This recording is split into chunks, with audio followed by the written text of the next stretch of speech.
Hello boys and girls, welcome back to Ms. B's Drawings 101.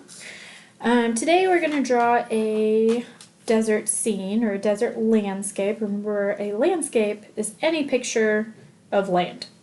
We're going to have our paper going horizontal, and I just have a little bit of an example for you. I'm just going to help you get started with the basics, and you're hopefully going to be able to jump off and do your own thing after just a couple minutes of me helping you out with the basics.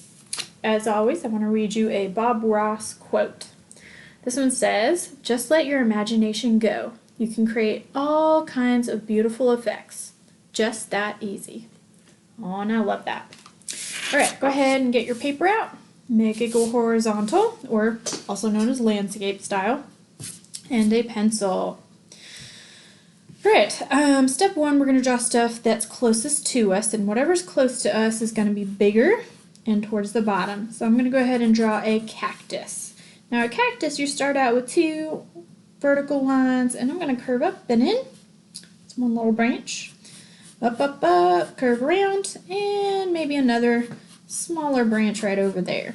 Most things in nature are not perfectly even, so don't worry about it if your cactus looks a little different than mine or different than the person sitting next to you. Totally fine. I'm just drawing a little line across to show that it's on one plane close to us. Over here, I'm going to draw another cactus a little higher up, and this one, very similar, but it's going to be a little bit smaller.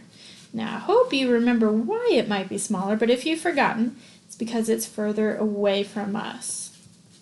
The further things get from us in a picture, the smaller we have to draw them. Just walk outside and look at the trees. You'll see how teeny tiny the trees look in the distance. So I'm just doing a couple curved lines and then a gentle wibbly wobbly line going across. This shows that it's on a different plane. It's going further back into my picture. I think I'm going to draw maybe one more right here. A little higher up, even smaller. And as it gets smaller, you don't have to worry about as much detail, but you do have to make sure to not have floating plants. By not floating, I mean plants that don't have anything written out or drawn out for it. All right, I'm going to draw maybe one more line of ground. And the great thing about landscapes or anything in organic places, it's not even. Nothing is even in nature, which is great. Right over here, I'm going to go ahead and draw a giant rock formation that you tend to see out west. Maybe we're in Nevada or Arizona, or maybe we're hanging out with Georgia O'Keeffe out in her desert. They usually have a flat top. Most of this is going to be covered in warm colors and neutrals. Hopefully you remember what warm colors are. If you don't remember, they are reds, oranges, and yellows, and then neutrals are browns, blacks, and grays, and whites. All right, I'm going to draw a giant sun. Now, if you feel very confident in your circle drawing skills, awesome. Go for it. If for some reason you're like, oh, I don't know, you can go ahead and find something that's pretty small and trace it. Maybe the bottom of a cup would work, the bottom of a coffee mug.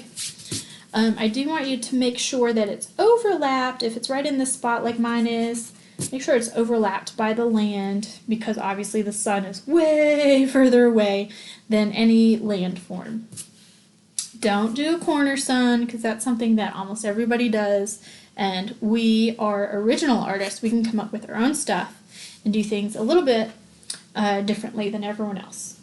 Now from here, honestly, there's not much left for me to help you do. This is the basic setup of what you need to jump off and do your own thing. You can do little spikes on each of your cacti. You can add cow skulls, you can add little blades of grass. It'd be cool if you were to draw different lizards or maybe a snake hanging out. Try to think of different animals, or even like you could draw a cowboy. You know, cowboys are used to hang out in the Wild Wild West desert. Think of different things you could add to make it unique, to make it your picture, not just like mine. Now, I'm here just to help you get started on these things.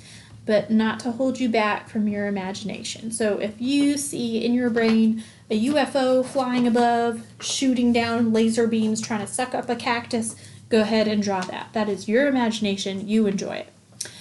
That's about it, I think, for this drawing. I'm just going to keep on adding my little textures here. And that's going to take me a good few minutes. So I'm going to let you guys go.